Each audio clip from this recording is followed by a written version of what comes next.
রুটি মানে গরম গরম রুটি। আবার বিরিয়ানির পরিণত হয়ে গেছে। ব্যাস এক্সাম যেমনি শেষ হয়ে গেল, চলে এলো আমার বাড়িতে। ব্যাস শুরু হলো, মা না সেদিনের মতো বানিয়ে দাও চিংড়ি মাছের মালাইকারি। আমিও শুরু করে দিলাম। তো চিংড়ি মাছটা প্রথমে নুন হলুদ আর কাশ্মীরি লঙ্কার গুঁড়ো মাখিয়ে রেখে দিলাম কিছুক্ষণ।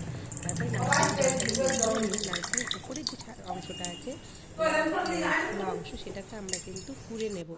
কুড়ে নিয়ে ফেলে দেবো। দেখতেই পাচ্ছ কীভাবে আমি কুড়ে নিচ্ছি, দেখো একটা ছিলটা দিয়ে ছিঁড়িয়ে নিতে হবে।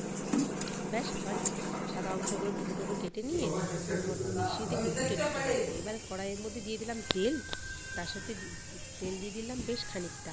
তারপরে ওর মধ্যে আমরা চিংড়ি মাছগুলো ভালো করে একটু ভেজে নেবো, না মুচমুচে করে নেবো, ভেজে নেবো।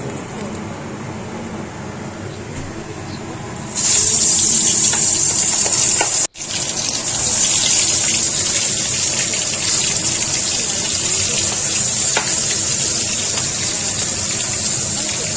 পুড়ে যাবে।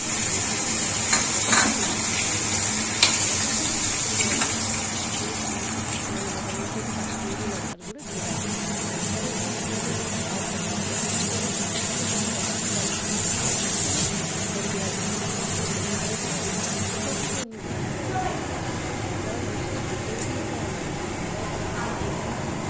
দিলাম তেজপাতা, শুকনো লঙ্কা একটা, আর একটু গরম মশলা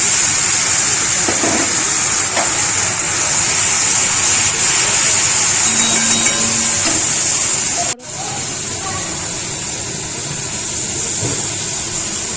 করে মাখিয়ে নিতে হবে। দেখে নিলাম হয়ে গেছে। বেশি লাগে না, এটা বেশি করে কষিয়ে নিতে হবে। এবারে দিয়ে দিলাম কাশ্মীরি লঙ্কার গুঁড়ো, জিরে গুঁড়ো দিয়ে ভালো করে কষে নিয়ে দিয়ে দিলাম চিংড়ি মাছটা। তারপরে দেখতে পাচ্ছি তেল বেরিয়েছে। সেই তেলটা কিন্তু পুরো একদম একেবারে সব চিংড়ি মাছের মধ্যে। ব্যাস এবারে কি করলাম, আমি কিন্তু কোনো নাপিতে করে নারকেলের দুধটা বের করিনি। আমি কিন্তু এরকম একটা ছাঁকনি নিয়ে বার করেছি।